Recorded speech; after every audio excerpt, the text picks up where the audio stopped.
Hello and welcome. My name is Justin Nelson. My pronouns are he, him, and his, and I'm the co-founder and president of the National LGBT Chamber of Commerce. And on behalf of the NGLCC, I want to welcome you to this exciting conversation. And while we're hosting this during a month celebrating Asian American and Pacific Islander heritage and history, our focus is on doing our part to support AAPI futures. I want to personally thank our speakers and panelists and to each and every LGBT business owner watching and participating today. And always, thank you for powering the NGLCC network. Together, we'll focus on empowering AAPI LGBT entrepreneurship by supporting your wellness, financial opportunities, and affiliations in the NGLCC network. Throughout this milestone 20th anniversary year for NGLCC, we'll be shining spotlights on how we will continue to fight for equity for AAPI LGBT business owners and the important work of our coalitions working in solidarity. It's been a little over a year since the Atlanta spa shooting, where 6 Asian women were murdered. Anti-Asian hate incidents have continued to persist, and we know that our LGBTQ siblings in the AAPI community face compounded dangers. But hate has no place in our country, and especially in our business communities. By being here today, you're underscoring our belief that every community deserves dignity, respect, safety, and opportunity.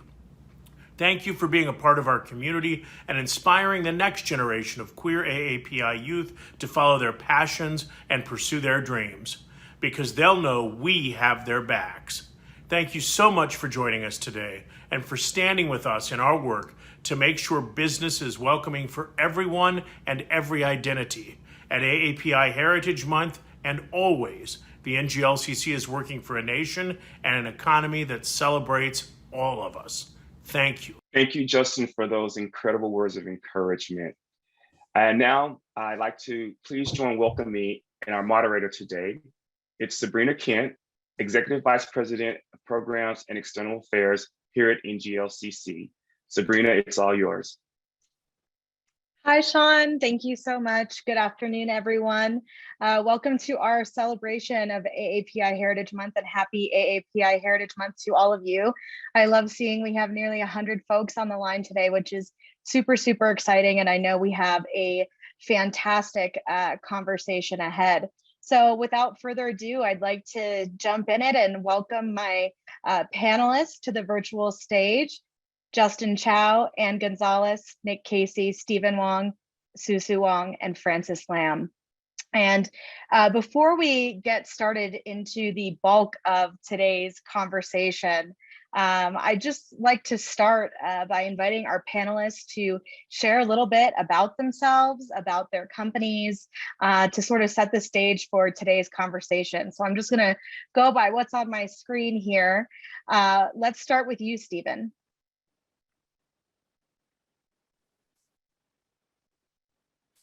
Hi there, Stephen Wong, he, him. Ready State, I'm the co-CEO of Ready State. Ready State is a marketing agency that focuses in product marketing. So we formed this agency about 10 years ago when Silicon Valley was really taking off, and we realized our clients wanted an agency that moved as quick as they did. And that's when we left our big agency and created this little agency. It's great to be here. Awesome, Stephen. Thank you so much. So glad to have you here. Suzu. Hi, thank you for having me. Susu Wang, pronounced she, her. I am the Chief Connector or the CEO of Tomo 360. We're based out in Boston, Massachusetts, and we're a marketing agency that helps our clients with online marketing from website design, social media, and advertisements. And our clients are in nonprofits, government agencies, and some small businesses. I'm so happy to be here. So glad to have you with us. Thank you. Ann. Hey everyone, Ann Gonzalez, pronouns she and her, and we're a marketing technology agency based in Charlotte, North Carolina. We help startups to enterprise organizations with their lead generation efforts. Awesome, thank you. So glad to have you here. Nick Casey. Hey everybody, Nick Casey here from LA, founder of Nick Casey Footwear, the first gender-free footwear and accessories company, as well as the creator of Equality Fashion Week, the first LGBTQ focused fashion week in LA. Excited to be here. So glad to have you with us, Nick. Thank you. And Frances, last but certainly not least. Hi everyone, my name is Frances, pronouns she and her. I am coming from Bristol Myers Squibb. I'm the procurement analytics manager, and BMS is a global biopharmaceutical company focused on developing, discovering, and delivering innovative medicines. Nice to be here. Thanks, Frances. It's so great to have you all with us. Thanks for being a part of today's conversation. To all of our attendees, as Sean said at the beginning, please utilize the Q&A feature throughout today's program. That is going to allow us to capture some questions from you all to share with our amazing panelists at the end of today's discussion. So, jumping right in, I guess I should preface this by saying I'm Punjabi American. My mom is an immigrant from India. So this is a very near and dear month to me, celebrating the intersectionality that we all bring to the table as LGBTQ folks, women, POC, and so much more. And for me personally, as a Punjabi American, I feel that we are often just not included in conversations around AAPI heritage. So I was really honored when the team asked me to be a part of today's conversation. And to any Punjabis on the line, Sat Sri Akal, glad to have you here with us. So let's just get right and go into it. Organizations like NGLCC, we do our best to support and bring awareness to our minority-owned intersectional LGBTQ businesses.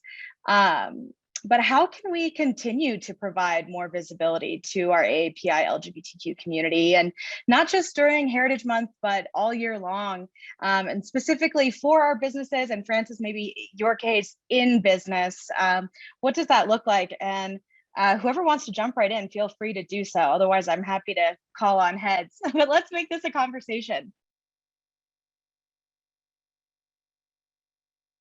Okay, Nick, you're up. How did I know you were gonna call on me? I would say that, for, every day to be able to feel safe in wherever we go, and to know that like people are supporting our community, our businesses, not just, during our specific months. And this applies kind of across the board on all of the things, right? I think that for me personally, like as someone who has an intersectionality of transness, queerness, and being, minority, visibly everywhere I go, can be kind of scary, like to just go out, like especially with all the increase in violence towards Asian AAPI folks, like having people around me that proactively support and are proactively like anti-racist is something that has meant a lot to me, and something that I think growing up that I didn't realize it even existed, because when we were little, it wasn't a thing. Like it wasn't, nobody knew how to be proactively anti-racist, I think. And now, so it's been really nice to see that that's happening, but certainly like we need to share that information and educate more proactively too, so that more people become aware of what it means. But yeah, that's the gist. Yeah, Nick, thank you so much for that. There's so much violence against the AAPI community, and I think people are running around now feeling like they have license to discriminate. I was just reading this morning that 4 Sikh men in New York in the last 4 weeks have been brutally attacked, right? And it's sometimes even a huge contrast looking at our country, which is quite literally a melting pot of identities, and then I was just in Canada, which is my home country. I was just there. I flew back yesterday, and seeing how many people visibly represent their culture and their ethnic backgrounds. And I'm sure there is still fear of bigotry, discrimination, and retribution. But I think, when I walk into different spaces in the US, I feel that at a heightened level. So thanks for sharing that perspective. Who else would like to sort of add to what Nick shared? I how want we to could jump be, in, yes. and add a perspective. So I think everyone on this call hopefully sees our intersectionality as a kaleidoscope of benefits, that it's additive. But I'm beginning to realize that there are also there are people that see being a minority or each intersection as being a negative. And the more there are overlapping, the more negative it is. So I think it's on our allies and on our businesses to come out and state their beliefs so that we can feel welcome, and also let people know where they stand given these two perspectives. I think that's great, Stephen. And I think creating, more opportunities for dialogue and sharing and connecting, like what we're doing in this space, definitely is in line with that. So thank you so much for sharing that perspective. And I think there's so much more to be done. Suzu and Francis, Justin, anything y'all would like to add here? Yeah, I completely agree. I have some thoughts. Susan, you can go first. Sorry, go ahead. No, you go first. Go ahead, Francis. I have some thoughts about that came to mind actually while Nick was speaking. I actually didn't really think about this as much for this panel, but along with what has been happening in the past year and like the Asian American attacks, it just reminded me about like a year ago and kind of what you're saying, Sabrina, with like what does it look like in business too? When those attacks happen, I feel like personally, as like an Asian American, it kind of like paralyzed me. It's like, what should I do? What should I think? Back to me, or like, what should I do thereafter? And that's where I love that NGOCC this panel is having this Colors of Communities initiatives, creating these spaces where you guys are asking the questions, what can we do to help? And you guys are also listening. And that's where in BMS, I just started within my own since diversity team, just sharing like what are the thoughts going on as peer friends, and they listen and then ask me, oh, can you speak on like on a panel for this? And it just kept happening until they were supporting at greater levels. They sent out like an internal letter kind of addressing and things like that. And so I feel like when we are courageous and just sharing and being vulnerable, even in spaces like this, that there are communities and there are brothers and sisters who listen in spaces where we may not expect. So yeah, that was just something I thought about. But also I have some thoughts more on the NGCC level, but I want to give some time to the other speakers as well. Thanks, Francis. Yeah, I would definitely want to talk about the great work that BMS is doing with minority, LGBTQ, disability, veteran, all diverse businesses, and specifically looking at the intersection of our LGBTQ and AAPI businesses. But thank you so much for sharing that perspective. And I think Suzu, you were going to add something as well. Yeah, sure. I think one of the issues that consistently came out to AAPI is that we're always viewed as perpetual foreigners and not Americans, whether we're born in this country or if we are immigrants. And then the other issue is that AAPI are lumped together as one gigantic group. And whether you're Chinese, Japanese, Southeast Asians, or Indian. And so how can we be viewed as Asian Americans and not assume that we're from a foreign company, right? And I always get, I'm sure you do too, you get the questions of where you're originally from. Well, people don't ask Caucasians the same questions, people continue to generalize AAPI stereotypes. And I think that we really need to speak out and really ask our allies to help us change the impression about AAPI. Suzu, you're so right. I always think about this moment in high school. The person I was dating, I met their grandma, and she was a very, very deep Southern belle, born and raised in South Carolina. And after she met me, she said to my partner at the time, oh, she's very sweet, but she's so foreign. And I was thinking, well, yeah, I was born in Canada, if you consider that foreign, but I knew what that meant. And you're absolutely right. We should call upon our allies to help join us and support us and help sort of myth bust on our behalf, because so frequently what you see is what you get in terms of treatment, and people fail to recognize your contributions, who you are, and the depth and breadth of who you are as an individual. And if you do something that falls out of your cultural stereotype, or what they think falls within your cultural stereotype, it's like, wow, really? No way. You as an Indian girl, you do that? Oh, wow. It's like, yeah, I do, because I'm a person. And what about you? You had thoughts you wanted to share. Yeah, I one of the things I'd call out to our allies is don't be afraid to step outside of your box. So oftentimes as minorities, we kind of stick to our own groups. So the Asians will stick together, and then, or even intersectionally in terms of like our tribes, for instance, Filipinos will stick together, Indians will stick together, for instance, and really just get to know each other's cultures. I love that. I love that.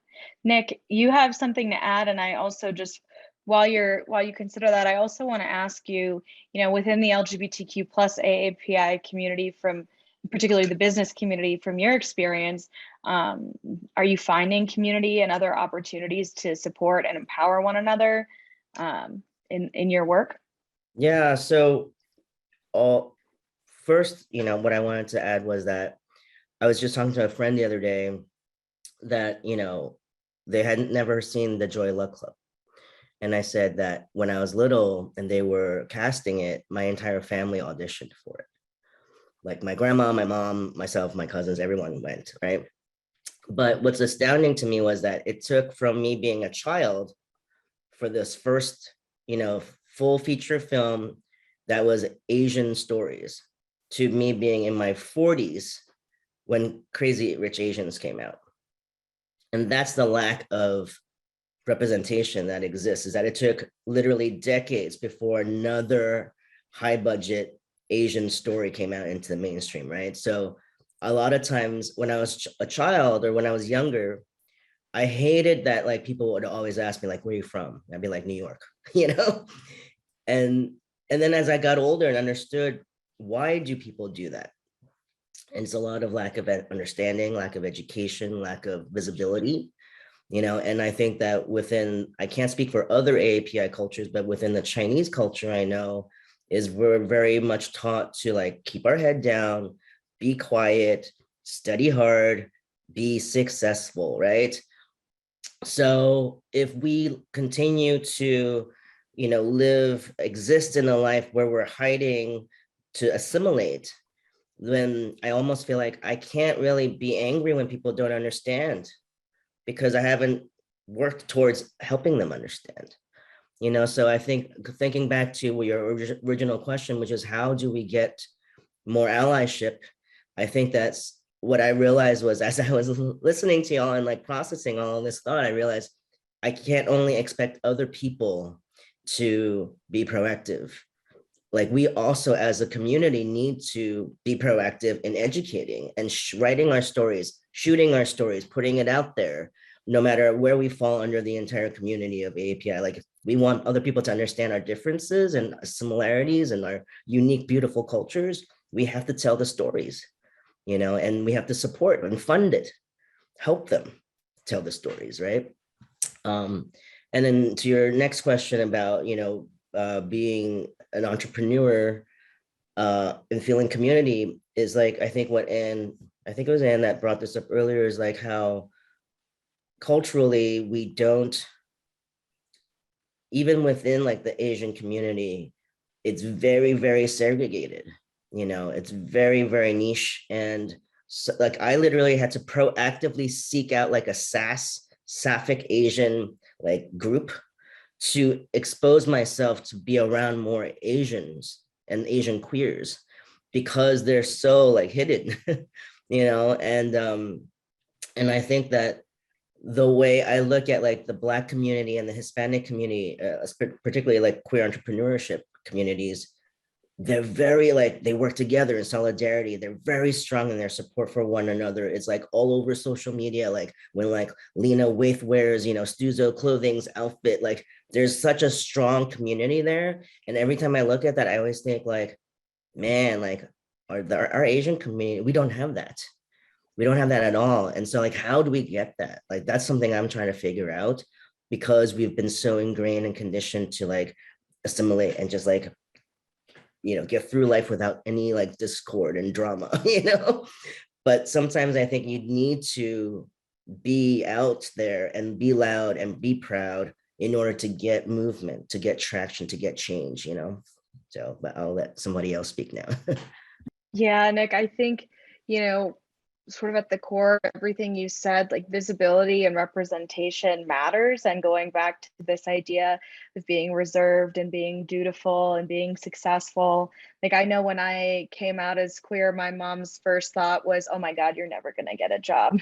Go figure, look at the industry I'm in. But she really thought, that was like ending my life for me, right? And I couldn't point to any queer, successful South Asian people in the media to be like, oh, look, see, my life isn't over. This isn't a death sentence for me. Now we have Tan France and we have Lily Singh. But if you actually look at the bubbles, the South Asian queer spheres that they sort of relate in, to your point about broader community, they're pretty small, if not existent. So yeah, I think it's really important that we sort of band together and create more opportunities for visibility like this, so that we can also be better allies to ourselves and one another. Does anyone else have anything to add to what Nick said here? I think it's so powerful. Yeah, I'd like to say something. Melissa Morris posted, I think many non-white communities don't do more work with other groups because they don't know where to start. And the thing is, with the Asian community, I don't think we do a good job of asking for help either. And I think that's what we really need. Again, talking about stepping outside of the box, we need to ask that. Yeah. Everybody's nodding their heads. Yeah, no, I completely agree, right? It's a sign of weakness in a lot of our cultures to ask for help or to not juggle, a million different things. And, a lot of us come from the immigrant story, right? Which is, if it's not us, it's our parents. And our parents are saying, oh, you think you had it hard? Think about what I did when I came here and I didn't know the language, or the kids would pull my ponytail at school, or, my parents juggled 5 jobs so that we could go to university. And you think it's so, difficult to be you. Just think about how it was for us. So yeah, I think you're absolutely right. We have a culture of saying that asking for help is the wrong thing to do, and that we should be able to sort of bear the brunt of this responsibility on our shoulders. I just want to add that Mel Morris again has another great point, which is, instead of like reframing asking for help to like, let's collaborate. And that actually is something that took me like a decade to learn. And it took me being like an activist here in LA and an organizer and creating events, that I realized at first I did everything myself and I just like ran myself ragged. And it took me years to finally learn, like, instead of, because asking for help is very much like ingrained in me, like it's a weakness, right? So like, you want to be strong and you want to like be all of these things, and you want to prove that you can do it, not to other people, but to yourself. But as I started to do my activism more and more, I realized that this is about the community. So absolutely, I should be asking the community to participate because it's for them. It's not for me, And I think once I reframe that in my head about like, I'm inviting them to join me and be a part of something that's meaningful and impactful for the visibility and for the uplifting, like, and the economical growth of our community, that's why I'm inviting them. I no longer look at it as I'm asking for help, which really helped me ask for help. Thank you. Yeah, thank you, Nick. Yeah, Susan. I have one more thought. Yeah, so you brought the subject about going to good school and get a good job, right? I think AAPI in general are very educated, and they don't have a hard time finding a job, right? A lot of professional jobs, but then when you look at where we are in the senior leadership, right, it's only 6%, right, of the C-suite. So something is not right? Either they don't get promoted, or they are viewed as not having leadership skills. I think there's definitely a perception, right? And you go into the small business owner, it's the same. I think there's only like about 5.8% of AAPI business owners. So, the numbers, it just gets worse when you get higher, right? So I think that some of the companies are helping, like I think Amazon and I think Yelp as well, where they actually show you who are that you can buy from an AAPI business owners. And I think maybe NGLCC could do something like that. I mean, you've done a very good job highlighting our business. And how about putting on the database where people can search, who are the BIPOC, who are the Asian business owners? So then we can not only present ourselves to the companies, the corporations, but also with each other so we can find each other and do work and collaborate. I love that. I mean, that's part of why we have our Communities of Color Matchmaker every year, but I think finding ways to be even more intentional and driven about that is a fantastic idea for the Kochu team, who I'm sure are vigorously writing notes in the background. So thank you, Suzu, for that. I want to move to our next question here. And Justin, I'm going to start with you. This question is open to everyone. We're just taking a look at sort of the global climate, but particularly not only the climate here within the US as it relates to discrimination against AAPI folks, but also the growing tensions between the US and China. What concerns do you all have as LGBTQ AAPI business owners? What concerns do you have about that impact that'll have on your businesses, how that will impact you individually? And again, how can folks here be supportive of that? How can allies be supportive, and how can we be supportive of one another? So Justin, I'll start with you. So as somebody that works, that has his kitchen in an Asian community, it's a big concern because a lot of this violence has been happening in Asian communities. And I never used to really I live in Los Angeles, so I always take personal safety very seriously, but I was never really just kind of like looking, like so careful as I am now. And so now I think about where I park, it's just all sorts of things. I don't want to be, because there's just random violence that's happening. And my mom was actually, she lives out in the suburbs, and you wouldn't expect anything like that to happen out there because it's very quiet. And she was out walking her dog, and she had two people come and like lock her in. She was trying to leave, and they just started yelling at her. And, my mom, being Chinese American, she's like, oh, it's fine. But really, like, she tells that story over and over again. And it was traumatizing to her because she had never had anything like that happen to her where she lives. So I'm angry. I think with Trump and his just kind of offhanded comments about Kung flu and COVID, it really triggered me. It was like being little again and growing up in, like the conservative suburbs and having people just like say these offhanded comments to me. And it was that all over again, but it was on a national level. And I'm just, I'm angry. And I'm starting to,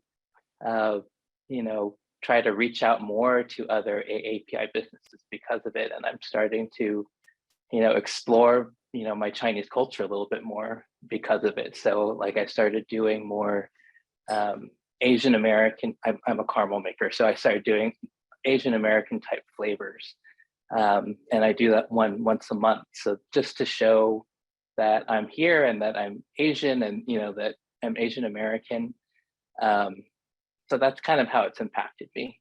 But on like a geopolitical level, like where, the supply chain is breaking down, I found that like I've had to raise my prices because I've been trying to import some stuff from China, and like that caused delays, and it caused a lot of headaches for me last year, and I just expect that to get worse. Yeah, thank you for sharing that. I'm sure others here would not feel that they're alone in that experience. Does anyone have anything to add here to what Justin said? Nick, go ahead. First of all, Justin, I'm so sorry that happened to your mom. I can empathize with the fear for my mom, because sometimes I feel like she lives in her little bubble. And then when she goes out to like Atlantic City, I'm like, please be careful. Yeah. But I also resonate with what you said about being angry. And that's something I really thought a lot about in the last few years, which was how I have like a lifetime of anger that I've suppressed, because in our culture, we're taught to suppress that, right? And I think that part of it is culturally, I feel like our Asian community should be angry, and they need to let that anger fuel the fire for them to activate. You know, when I went to the anti-Asian hate rally, I think like, was it a year ago or was it 2 years? COVID times, I can't remember what time it was, but I remember showing up and being like, where is everyone? Why aren't there more people here? You know, like, because I know we're all angry and we're all fearing for our lives and our safety, but where is everyone? And on top of that, like, I show up at everyone else's rallies, right? At every protest I'm there, whether it's for the Black community, queer community, you know, everybody's. And at the Asian rally, I was literally like, again, where is everyone? And that's something that really made me realize just how segregated we are, and that we really need to work together as one, minorities, you know, living in a world of like white patriarchy. Why aren't we banding together? Because literally we're the majority, you know? And there's so much change I think that we can create if we all just stopped, you know, segregating ourselves from each other, because like I believe in a world of plenty, you know what I mean? Like, I believe in a world where it's not like scarcity mind, but like the fact that there should be plenty for all of us. If we all just work together, we can make change that helps all of us, right? But for our businesses, the same. Like I mentioned earlier, like getting all of our different communities together to support each other, raise awareness, share, cross promote. Like, there's so much collaboration that we can do. And it really should be about like community over competition. So thank you. Thank you, Nick. Anne? Yeah, I want to add something. I think it was in 2015 that I have to really say that the NGLCC, so I used to sit on be president at the local LGBT Chamber of Commerce here in Charlotte, and the NGLCC sent us out to go to the Chamber Training Institute over in Houston, Texas. And that was I think it was the first time that the NGLCC became part of the Chamber Training Institute with USPAC, the National Asian Chamber of Commerce, the Black Chamber of Commerce, the Hispanic Chamber of Commerce. And that was a moment of solidarity where all the minority chambers came together on a national level. So on the Charlotte level, we replicated that same process, because it was really important for us to say, hey, you know, just because, you know, we're Black, Asian, Hispanic, you know, LGBT, there's no reason why we can't collaborate together. So in 2016, we did the Friends in Diversity event. And then every year we continue to do that going forward. And then every year the attendance grows and grows. I think last year we had over 400 people that came. And it was just awesome to have the LGBT chamber be included with the other minority chambers. And I think that same process needs to be replicated throughout the other chambers of commerce. And I think that's the only way. From a business standpoint, we need to be, you know, at the forefront of that. And then I think culturally, you know, non-business owners, professionals, for instance, you know, that's our opportunity to, you know, it's like basically a teaching moment, you know. Yeah, absolutely. And that's why we spearheaded the National Business Inclusion Consortium in 2011, which consists of us, USPAC, as you mentioned, the US Black Chamber, US Hispanic Chamber, WeBank, NMSDC, NAVOBA, Disability In, Women Impacting Public Policy. And I feel like I'm missing people. I feel like I'm missing one of them, but you know, I got, you know, 9 out of 10 organizations, but it's exactly right, because we're stronger together and our communities aren't isolated. and especially as LGBTQ folks, we belong to every other diverse segment, right? And that's really important that our contributions are recognized as such. And we are hoping, actually, I'm glad that you mentioned this, we are rolling out a program with our affiliates at conference this year that's training them on replicating these exact kinds of collaborations in their local markets. So I'm so glad you brought that up, because we are stronger when we all come together and work together. Francis, I wanna turn to you. I think there's sort of a two-part here. What sort of drove you to come to the supplier diversity space from a corporate perspective? What sort of made you excited about doing this kind of work? Because I feel like supplier diversity is a really well-kept secret to those that are not involved in procurement. And then also thinking as an ally and an Asian American, but an ally to the LGBTQ community, how you incorporate that into your work as a supplier diversity representative and corporate buyer, and how you think others in your position, I'm sure there are tons of corporate supplier diversity folks online, how they can be better allies to the AAPI LGBTQ community as well. Yeah. First of all, I want to just make sure my connection is working better. I think we can hear you. We can hear you pretty well. Yeah. Okay, awesome. Thank you for those two big questions at once, Sabrina. And I want this to be a conversation, so please feel free, fellow panelists, to jump in so we can do that. But addressing your first question on supplier diversity, I have been with the supplier diversity team for many years, and I just really couldn't find myself leaving. And even to a point, I'm in analytics now, but the team. And it's really the people and just personally how it has affected me, where I've met incredible leaders and people who have honestly become my role models. Farron Melton, our head of procurement here, a fierce D&I ally, Ron Dubin, head of global supplier diversity and sustainability program, cannot not mention Sunji Pai, Terrence Tryson, Casey Oakes, every inspiring entrepreneur that I've met too, and to our tireless, amazing partners like NGLCC. I feel that these are people that you just don't meet every day. And those are the people that I wanted to surround myself with, all of you guys.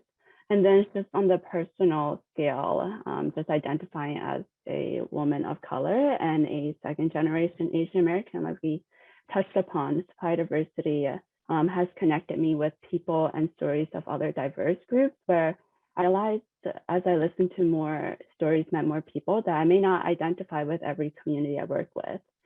And no story or struggle is ever truly alike, but we all encounter strong desires of acceptance, equity, struggles in discrimination, injustice, or just immense pride for who we are. And I think these are all aspects that I'm willing to fight for, and I love that I can do it as my job, and that to be able to make just an impact to people's lives in the way that supplier diversity can. And like you said, Sabrina, it's kind of like a hidden world to those who may not know of it. And I had a supply chain degree, and it was still like a me. This is just such meaningful work that I'm grateful to be a part of. Yeah. So that was the first part. Yeah, but I think from the corporate sense, and as a corporate buyer, I think and just being a friend of the community, it's just being better allies by connecting with people, knowing their stories on a deeper scale like this, where we can have real talk, amplifying and speaking up for them in conversations or opportunities, down to these intersections like being API and LGBT and all the other small intersections that there are. And I think as corporate buyers, we also look to our partners like NGFCC to be able to meet suppliers like these, events like Sip and Pitch, being in newsletters, in this panel. And I think at BMS, at least, we know the value of small and diverse suppliers and the value that they bring to our supply chain, which is why we partner with NGFCC. We strive to be a part of programs like this or part of mentorship And kind of like you guys were saying before with the community, like Nick was saying, and I typed this down, this is about the community. And it's about inviting each other to partner with one another. Like in this, or in our own YFEMS, we question like what we're doing for the community at a local level, and that's where our Power to Impact community program was born, where we're able to go beyond those conferences and just go down to that local level in cities where conferences are held or where we are held in our sites and be able to do something for them. About maybe 3 or 4 years ago, we had an event here. I'm here in Philadelphia when NGLCC was here, and we were able to bring together the corporate suppliers, NGLCC, to host a panel for LGBT youth and be able to speak with them and be able to show them that they are not alone. I feel like there are just many ways that they, other than the typical procurement ways, that you're able to help the community and work inspire diversity that are beyond just the procurement ways as well. I think that's fantastic, Francis. BMS does so much to give back to any of the communities that y'all are sponsoring events in. Everyone stay tuned for Vegas this year. It's our 20th anniversary, and BMS has some very exciting things in store. But yeah, the impact of supplier diversity is obviously central to using those dollars, but there's so many other ripple effects that can be positive effects of really investing in supplier diversity and diverse owned businesses. So thank you so much for that. So I want to sort of switch gears here, and again, we've got some awesome questions in the chat already, so keep them coming in because we will have time to get through them. But I want to switch gears more to a little bit more of the personal experience, and actually maybe Francis, you'll be able to provide some good insight here coming from a pharma and healthcare background. But I'm just going to open this up to anyone, when we're thinking about healthcare in the AAPI community, do you feel that resources are easily attainable? And especially maybe when you sort of look at that from the lens of an LGBTQ person. So I'll just sort of open that up and see if anyone has thoughts they'd like to share here.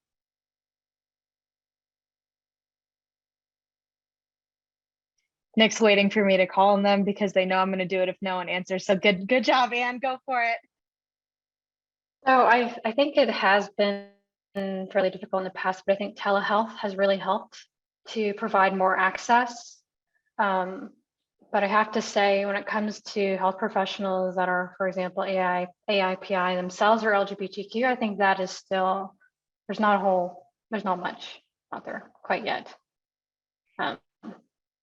Yeah, I think you're not wrong about that. I don't think I see a lot that's targeted towards our community, specifically in the intersection of our identities. Nick, I know you had something to say. Stephen, it looked like you might have had something to say too. Do either one of you want to jump in? Go ahead, Stephen. I just have a data point to add here.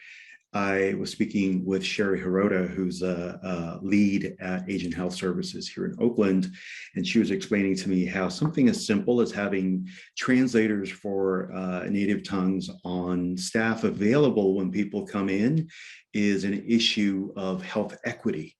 If somebody comes in with a very urgent issue that they can't describe to the doctor, they are exposed to, it's a life-threatening risk. It might be a heart attack or something. And that time and that resource that's not available to them is a critical factor that we should think about supporting.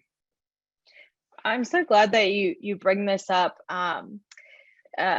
My grandmother, who passed away about 1.5 years ago, my Naniji, she did not speak much English at all whatsoever. And during the pandemic, typically if she had a doctor's appointment or had to unfortunately go to the hospital or whatever it was, somebody from the family who could speak both English and Punjabi would always go with her. But during the pandemic, we couldn't have somebody go with her. And she also had dementia on top of that. So try putting a woman who doesn't understand the language, can't advocate for herself, can't even understand what the doctors are saying, who also has dementia, into the hospital, or she ended up in a long-term care facility. she was really neglected. I remember being on a Zoom call with her at one point when she was in the care facility, and she was asking a nurse for water, and they were just ignoring her until I like yelled through the screen. I was like, somebody bring her water. She was asking for water. And I'm so glad that you brought that up, because I think it's something that people really don't think about at all, right? And they think of that also as like an illegal immigrant problem, right? That's not an American problem, or that's not a citizen problem. And it doesn't matter what it is, in my opinion, right? It doesn't matter if you're undocumented. It doesn't matter if you're a citizen of this country. We all deserve that basic respect to healthcare. And we ended up moving her to a different area of California where she could, because it was COVID, be near my aunt, who lives in a community that has a very, very strong Punjabi population. And the doctors at this hospital were very, very Punjabi and close friends of my aunt and uncle as well. So she was able to sort of receive some better care. But obviously that has its own host of issues when you're moving somebody with dementia from the place they understand to somewhere completely different. So I really appreciate you, Stephen, for bringing that up. Thank you.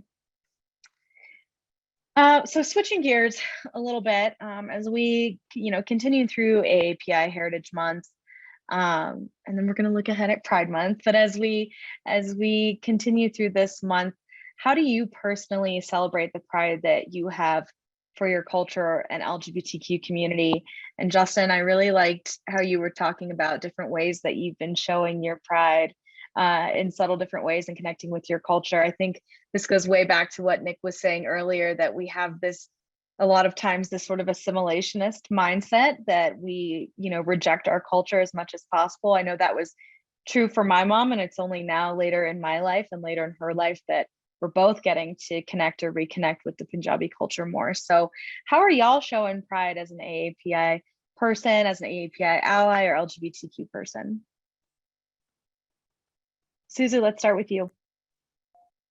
Well, I'm really celebrating. My wife and my partner just got elected to be the next chancellor of UMass Lowell. So she's the first female Asian and LGBTQ chancellor in the UMass system. So we're just so excited. I mean, she's going to be a great role model, and I think it's really good for people like us that can look up, younger generation look up that, hey, you can do that too.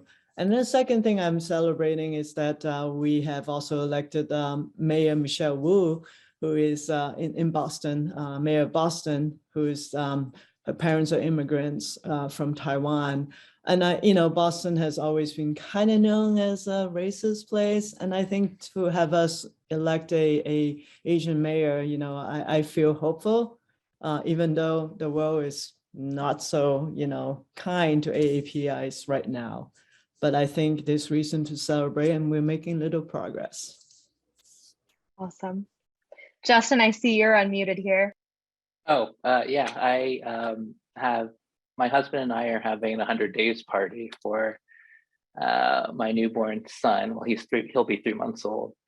And so I feel like that is kind of integrating my, LGBT and AAPI celebrations. And as somebody who, because I'm 4th generation American, and I can really understand this idea of rejecting your culture, because that's how, I grew up with this internalized racism about the more American you are, like the further, I guess,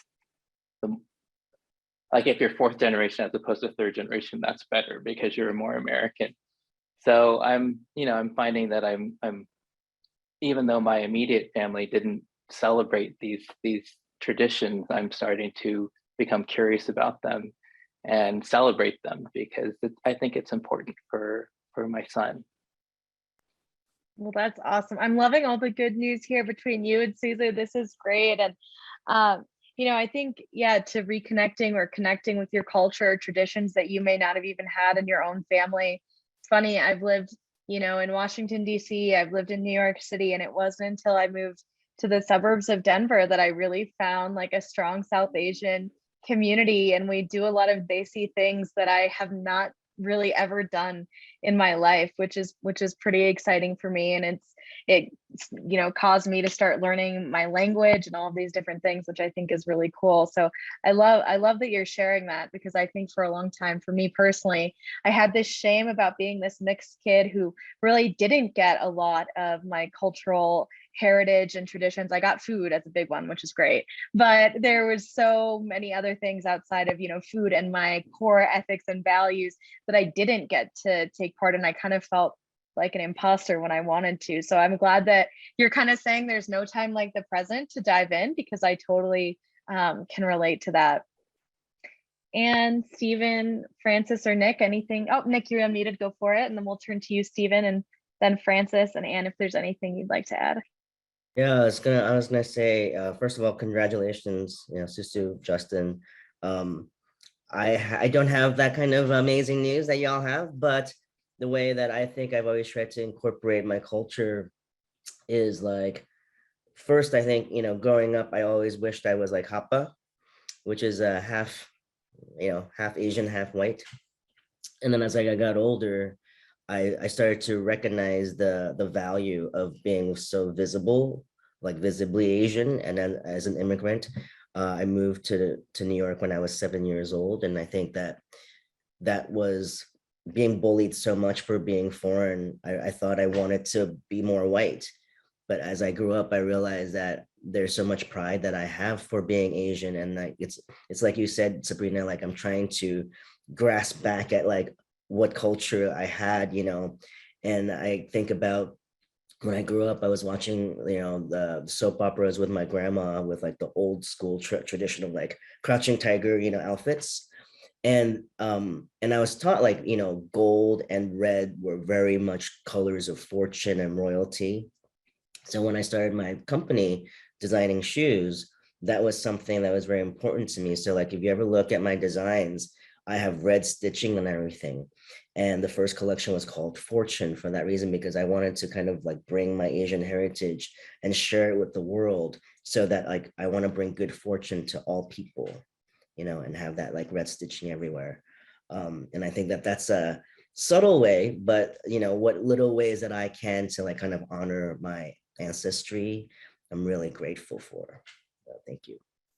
That's awesome, Nick. I love that. Thank you so much for sharing. Stephen, let's turn to you.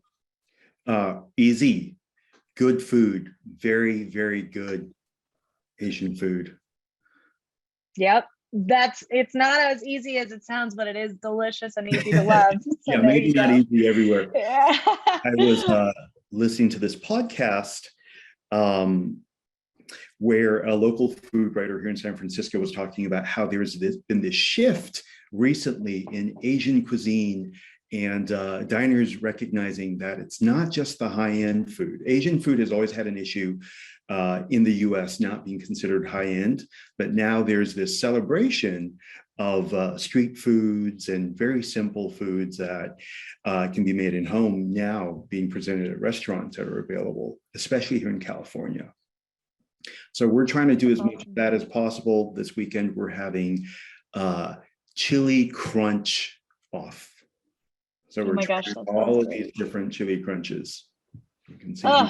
Where's my invite? I'll hop on a plane, no problem. That sounds Get great. on a flight, hop on over. That's right. All 100 of us that are on the line can pop on over. Francis, what about you? I saw that you had something to share. I feel like it's hard to beat food. Immediate joy comes to mind when it comes to food, especially when it comes to like cultural history. But I was also thinking about just like personally, I'm challenging myself to be spoken and like kind of speak out more, because that was something I really thought about when the shootings happened last year and what I want to do about it. And so like challenging myself to be on forums like this. Or I just feel like there are like small fun ways. Like right now, you guys can't see it, but I'm wearing my Chinese necklace around me. Or my work wife, Sundri, she sent me for Chinese New Year also this small red bracelet that has a tiger for the past holiday. So I feel like it's just small ways to like celebrate and be with each other too. I love that. Anne, any final thoughts from you before we move to our last question and open things up? Yeah, usually I am working at the Dragon Boat and Asian Festival, which usually occurs every May, but that's been pushed to October. But I'm usually running the cultural booth, so it's usually like families and children that are showing their cultural traditions at the Asian booth. Rarely actually does like an Asian and LGBT intersect in terms of festivals, and I'd really love to see that if possible. Yeah, how cool would that be? I think there's so much like queer AAPI beauty to showcase out there in terms of like the intersection of our identities and our cultures, and sounds like something I would love to be a part of. So that's a great idea. Well, let's zoom out really quick. We've got Pride Month coming up. A lot of things to be prideful about over 60 days for us. Pride Month is coming up, and coming out, I know, was definitely not easy for a lot of us as LGBTQ folks, or even for our allies. As business owners, what are your hopes for future out queer API generations? Both, just generally, but specifically for those that have, aspirations of becoming entrepreneurs. And Susie, we'll start with you. I knew you're going to start with me. So I think it was easy for me, fine for me to come out as a, as an LGBT to my friends and families. It became a little challenging when you have to pronounce it to the whole world and the public. We did that several years ago. And I think as a result, we end up getting more visible. And because I got certified as a state marketing vendor, because I came out and I list myself as LGBT business enterprise, it really helped our business tremendously. And I hope that for young entrepreneurs, to do the same and just not be afraid. And after all, I would not want to do businesses who don't support me as who I am. I don't want that business anyways. I think authenticity and being able to really show who you are is important as an entrepreneur, because that's going to build trust. I love that. Thank you so much. Anne, what about you?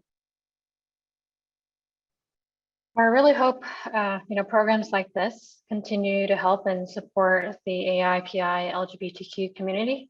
Last year, I was just an attendee, and when I saw Nick and Susu, I was like, oh my gosh, there are people out there just like me that are Asian, LGBTQ, and that are entrepreneur. I said, I wish I could talk to them right after this. And actually, I don't think I had their information at the time, but I really, really wanted to reach out to them. So with that said, when you find others that are like you, it really feels like Ohana, like a family. Totally. Yeah, it definitely does. I'm glad that you say that, because I was talking about how I've really connecting with my culture more now, and that's because I have met more South Asian LGBTQ folks here than I have elsewhere. And to me, I've always felt like, oh, how can I really fit in with my culture and my community as a queer person, especially one that is, very, very traditional in terms of gender roles and ideologies and so on and so forth. So thank you so much for sharing that. Ohana is definitely the right word. Francis, what about you? Thoughts here for allies of the LGBTQ community and the AAPI community, and sort of thinking about Pride Month and what you hope the future looks like? I think from that stance, it's what we spoke about in the coming together, that we are stronger together, and that each of us would be courageous in fighting the good fight, and like having those tough conversations when needed, or creating the safe spaces within our own communities or circles. So yeah. Love that, Francis. Stephen? I think a lot of people have expressed this. I felt this the same way. Last year, I would love there to be an opportunity for us panelists to network and the attendees to network with us as well. And I also think there's a huge need for mentorship. I think for those of us who have come through the fire already, having an example, a reference point for people who are about to embark on it, maybe entrepreneurs who are not out, or maybe people who are out that are finding it so challenging they don't even dare to proceed with entrepreneurship. We can provide our honest opinions and guidance. All excellent ideas. So I'm seeing an AAPI networking session in our future coaching team. That sounds great. Nick? Yeah, I was gonna say that, I've always been someone, growing up not having really any kind of role models of anyone that resembled me at all in any way. I felt like at first I was pushed by the world to just not only visualize, but like turn it into reality myself because no one else was doing it. And then I think that just kind of taught me to be that kind of person. So like, for example, like I'm putting together a queer prom because I want to unite everyone in our community together. And I'm not seeing it out there. I don't see, I didn't go to prom. I didn't get to go and be the authentic person that I am. And I realized so many people also didn't. So it's like, for me, I guess what I'm trying to say is we talk about all the things that we want to see. And I want to just kind of like inspire and challenge everyone to make it, create it, be the things you want to see. And then it'll inspire other people to continue to do the same, and I really love, like, yes, mentorship is so important because we have an ability now to help guide other people. So for example, like Models of Pride, every year I create office hours with Nick so that people can come and just ask any questions, anything is on the table, And I hope that everyone here, not only on the panel, but also in the audience, takes that and just like, how are ways that you can help create the change that we want to see? And so let's do it, let's do it together. And however I can help and how we can help each other, please like reach out to me. I put my info there. Let's do this together. Thank you, Nick. Yeah, I love that. If you don't see it, build it. That's awesome. Justin, we'll close it out with you before we open up to Q&A. Yeah, I mean, I would love a level playing field, but that's not going to happen anytime soon. So I would love for, like my dad, basically, he told me, go and, build your own thing because there's going to be this glass ceiling that you're going to hit. And we've touched upon it today, but I would love for that glass ceiling not to be there so that, people can, go out and get mentorship through working at, other jobs instead of just because like I, tried to work in corporate jobs and it just didn't work out for me. And I think there was some, I was just hitting walls and I wasn't finding the acceptance I needed there. So I would love for that to be an option actually. And then go and, getting that training, from corporate America. And then you can go and you can become a success much faster as an entrepreneur. And then, it's only recently that, I've been lucky enough that I've had other Asian brands like Red Boat Fish Sauce. They reached out to me and they wanted to do a collaboration. And I really saw the power in that. And, I was able to work with another queer AAPI person there. And it was just so easy. And we were just on the same page because we had such similar backgrounds. And, I would love for everybody to have that. I love that, Justin. Thank you so much. And thank you all so much for sharing in this discussion. I'm going to open it up here. I'll start with the first question, which is, what does good support look like? Are there any resources for finding Asian-owned businesses? I see Susie put something in here. I would also check out National ACE and US PAC to see what Asian American businesses are out there and in published directories of local chambers similar to that of our LGBTQ chambers. But who wants to answer that? What does good support look like? And I'm going to assume in this context it means of supporting AAPI LGBTQ businesses.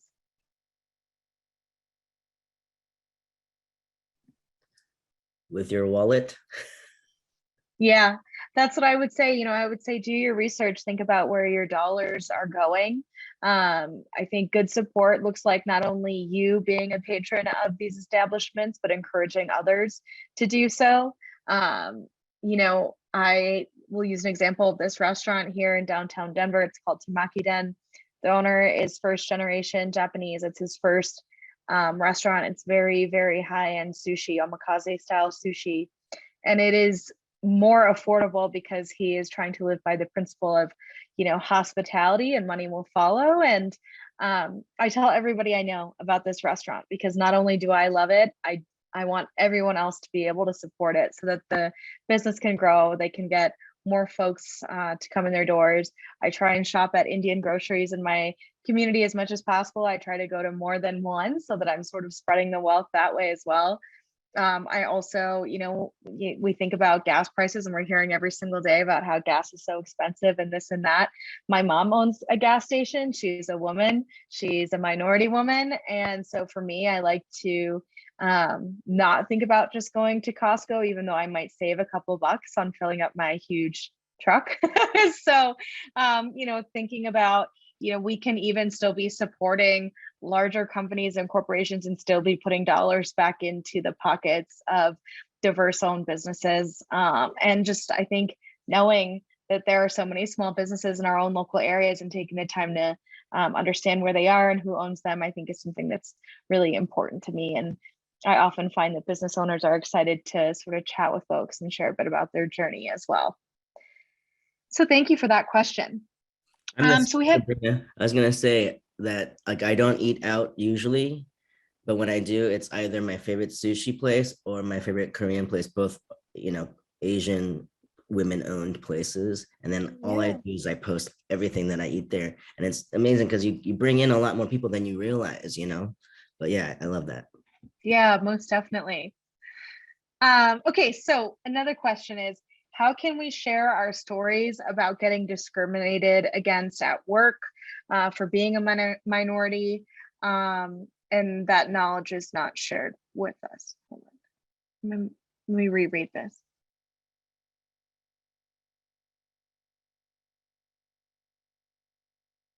I'm not sure about the and they do not share the knowledge with us, but I guess let's start with the first half of the question, which is just how can we share our stories about being a minority and being discriminated against at the workplace? How can we be more forthcoming in sharing those stories? And so folks also can learn from those experiences. Also, for one, I hope you have a great HR department who really enforces your non-discrimination policies. That is probably the first and foremost. Does anyone have thoughts to share here? Yeah, go ahead, Anne. Yeah, if you also corporate entities typically have like the ERG, so employee resource group. So reach out to those folks as well. Francis might be able to like touch on this from a corporate level. I see you nodding your head, Francis. Yeah, I wanted to see if you wanted to finish your thought, but 100% the ERGs are there as their allies and they themselves network. And I was also trying to think about, I'm looking at the question right now, that second part of the question about them not sharing knowledge. And maybe in the sense, if you don't feel as safe sharing more broadly, I will bring it down to, personally, I would bring it down to just people that I know, my teammates that I trust, and kind of build allies in that way, and get their thoughts and then see if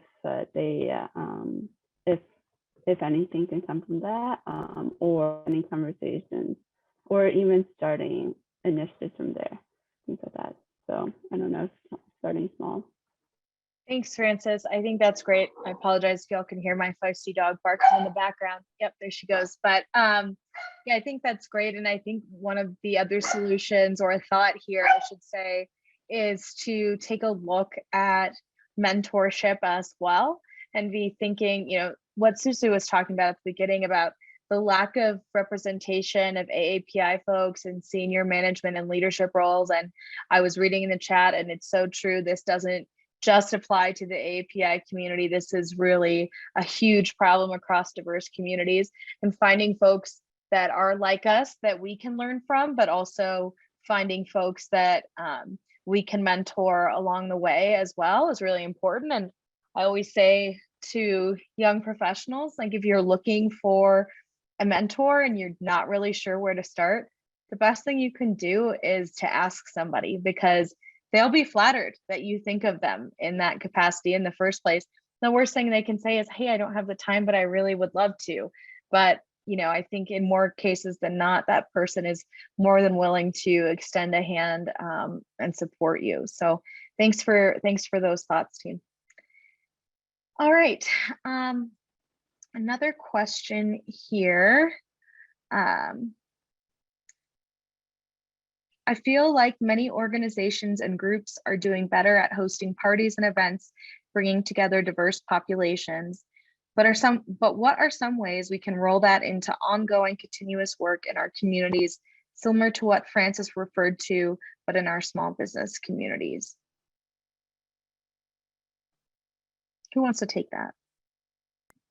Go ahead, Nick. I'll start. I know for me, I can't speak for other people, but because I've learned to really find my voice, and growing up, assigned female at birth in a Chinese culture, I was taught to like sit at the other table, be quiet, don't speak through dinner, just service others, and basically, be like a slave. But pre-transition, I started to learn what the value of finding my voice is. And I think post-transition and being an entrepreneur and traveling to countries where there was so much misogyny and like, being patronized and like, just like being just talked over and mansplained, I think it taught me to be an entrepreneur, I had to find my voice and like speak loudly and don't let people ignore me and disregard me, right? And I think that in that, it taught me how to be a better advocate for my community and to be a better organizer, because now I'm, 15 years ago on this panel, I probably would have been very, very quiet. Instead, I catch myself now trying to be more quiet so I can give more space to other people to speak, because I think I've learned to find my voice so much, because I feel like we need to, like, there's not enough of us that's being represented. So for those of us who feel comfortable and safe to like be vocal, we have to do it, because it's gonna help other people like us feel comfortable to also speak up, and like creating these spaces that like I don't see out there enough. I just create them so that I don't see enough Asians being represented at these other spaces, at these other events. I'm going to create something, and then I'm going to invite all of my Asian friends that I proactively go seek out to be part of this community, and even inviting them to come to more other activities that I'm not a promoter of, but like the fact that I try to tell them like, let's take over this space. Like, let's show up, let's be visible, because why don't I see you out there, and helping people realize that that is important. And I think that it's possible, like all of us like need to create these spaces that welcome. We would be hypocrites if we only invited certain types of people, right? So we have to really just like create the invitation, the comfort, the safety of being allies to our community, and vice versa. And Nick, you just reminded me of something I meant to say earlier that you reminded me of earlier, which is we are going through this golden era of Asian visibility in Hollywood. And as Asians and allies, this is a great opportunity for us just to go enjoy ourselves, watch those movies, check out those events, and show the people who are funding them that this is an area of entertainment worth pursuing in the future. I love all of this. Thank you guys so much. And, I'm going to just keep saying it, Nick. I think the thought is like, if you don't see it, build it. And looking at the era of representation that we're in, Justin, it is really interesting to see, all of the shows and TV shows and films that are coming out that are recognizing the diversity within our various ethnic and racial communities.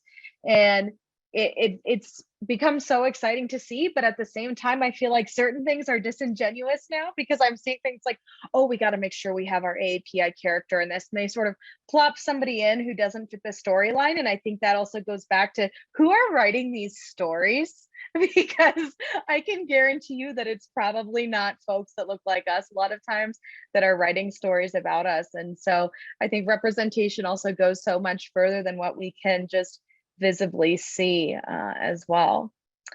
So let's go to our last question of the day. And I want to thank you all again for having such an awesome chat with me today. I think this is a great question. It says, I struggle with creating space for those who discriminate. It instantly makes me angry. However, I know through diversity, equity, and inclusion that it is important to do so in order to create an opportunity for positive change. How do you manage through these feelings and quote unquote, be the bigger person when you want to do the exact opposite? My personal thought there is that it is always frustrating to deal with folks that maybe don't see things from the same lens of inclusion as I do. I think to your point about creating positive change, I think about my ideals and beliefs being just as central to my identity and personhood as these person's ideals and beliefs may be to theirs. So I always try to first understand where they're coming from and then sort of help them understand or question why they might understand that, have that understanding about themselves. It doesn't always make it less frustrating, but by understanding their perspective, it helps me sort of understand my perspective better as well. And hopefully, allows us to approach each other with more compassion.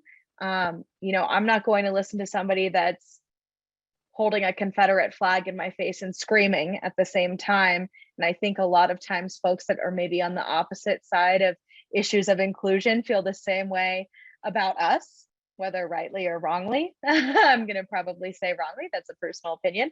But thinking about how I would want to be responded to in these moments that can be teachable moments. Shaming somebody isn't going to go very far. It's just going to cause embarrassment and probably more disrespect in the future.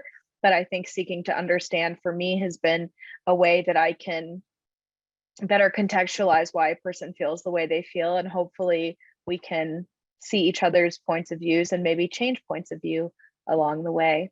I don't know if anyone else has anything they want to add here. Nick and Suzu and Francis. Thank you for sharing that. For me, like, I realize like I'm often like tokenized in a lot of spaces because I check a lot of boxes off for people, right?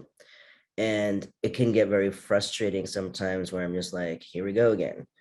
But then I think once I change my perspective about like, appreciate that I'm being given the space to be visible and to be heard, right? And then I have an opportunity to educate and like influence people and change perspectives.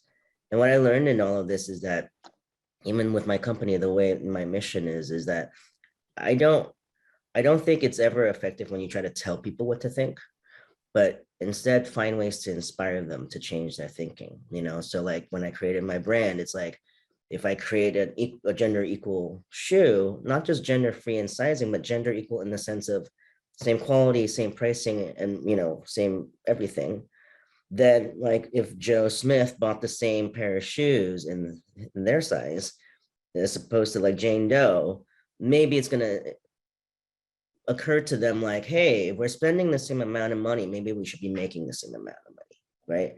And I know that it's a longer route, but I always believe like growing up in the story between the turtle and the rabbit, slow and easy will get you to the finish line.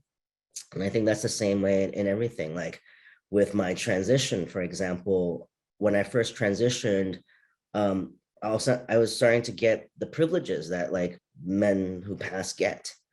And I first, like, I remember being like, wow, this is what it feels like, this is amazing. But then the internal conflict was like, yes, but just because someone thought I was a different gender, all of a sudden their attitude towards me changed. And it made me feel really, really uncomfortable and guilty. And I realized that I don't want to live in a world where I get treated better just because someone thinks I'm a man. And so I immediately changed my dose for my tea and like lowered it so that I'm always kind of like in this middle space of like people questioning. And like from sitting in an Uber like pre-transition, and if I'm like, oh, you want to make a turn here because I know this neighborhood, being told like, don't tell me how to drive, don't be a backseat driver, to me passing was like, hey boss, what's up? How you doing today? And if I give direction, like, you're the boss, whatever you say, to now in this like limbo area, because I don't always pass, that it creates a conversation because they don't know how to react to me. Because there's just this question of like, you're a boy or girl, and I, to me, it's not important what my gender is. What's important is that, am I kind to you? Am I being respectful? And I can't tell you how much it's changed my life, because even though it's a harder route to take and a slower route, I have had so many meaningful conversations with like Uber drivers and Lyft drivers because they're unsure. So it creates the conversation, and then I'll introduce myself as they, them pronouns, and all of these conversations that revolve around like gender identity and spectrums and whatnot, that by the time I have arrived at my destination, that person was literally like, thank you for that. And my hope is that like that will help influence how they treat the next person that might be gender non-binary or trans, and that's how you just keep paying it forward. And that's something like we all can do as folks, whether we're allies or within our community, is that like, how can we inspire people to think differently and not always look at it as like, I'm angry and so I want to retaliate, but like, how can I change the narrative, right? So sorry, there's someone at my door. I'll be right back. That's okay. Thank you so much for that, Nick. Suzu and Francis, I want to give you both time before we close out here to answer the question, and then I'll turn it out to Alicia. Suzu, let's start with you. I don't know what to say after Nick. She gave some great opinion. I think there's explicit biases and microaggressions, right? I remember growing up, in college, where I'm the only Asian in school, and I got a lot of racism, right? But microaggressions are the ones that, you're not sure, but, you shouldn't say it that way, right? I'm sure we all experienced that. And I think that it would be good to tell, like educate that person. Why are they saying it? Maybe they really don't know, or they've heard about it and they didn't think that is, it's offensive. I think that it's good to give people a benefit of a doubt first. And then if it's really like racism, I would just tell them, you can't be angry because, it's their ignorance and bias. But I can at least educate them and show them, well, maybe this is not the right way to say things. Agreed. Thank you for that, Suzu. Francis, final thought here. Yeah, I'll make it quick. I think what everybody said holds true, and I think Sabrina, what you said about like starting with understanding their intention as well, like can they have that conversation, but also understanding ourselves and our own emotions, and conversation now. I really felt for this question because this is the question that I'm always like asking myself in like different like areas I really care about as well. But then I also think like, if not like then who will, if everybody like runs away? So that's where like I'm continuously learning to embrace like discomfort, to make sure, like I saw in the chat as well, I have a trusted circle around me who can support me mentally, emotionally if I need to. And I try to think, like others have said, for others as well who may not feel comfortable or may not feel like have a voice for coming out or just being in certain spaces, or for younger generations. So those are my thoughts.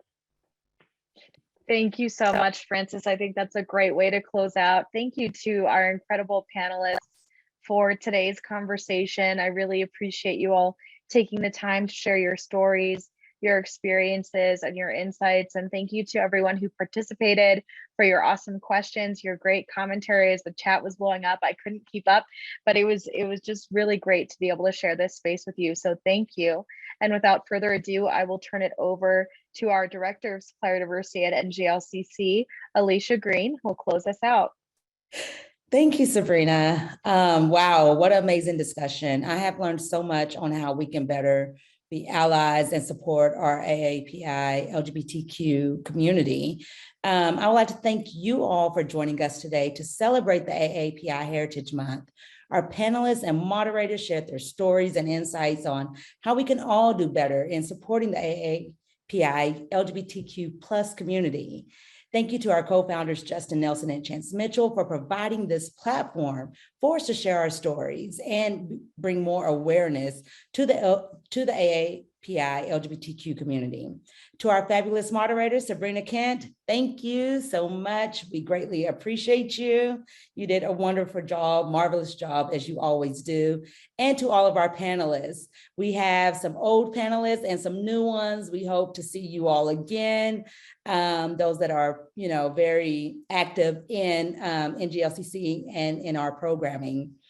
But we also want to say that we look forward to seeing you all as we celebrate our 20th anniversary in Las Vegas for our International Business and Leadership Conference, August 2nd through the 5th. Without further ado, just enjoy the rest of your evening. I hope that you had received some information that you could take back and act upon. So thank you all for joining us today. Have a great rest of your evening.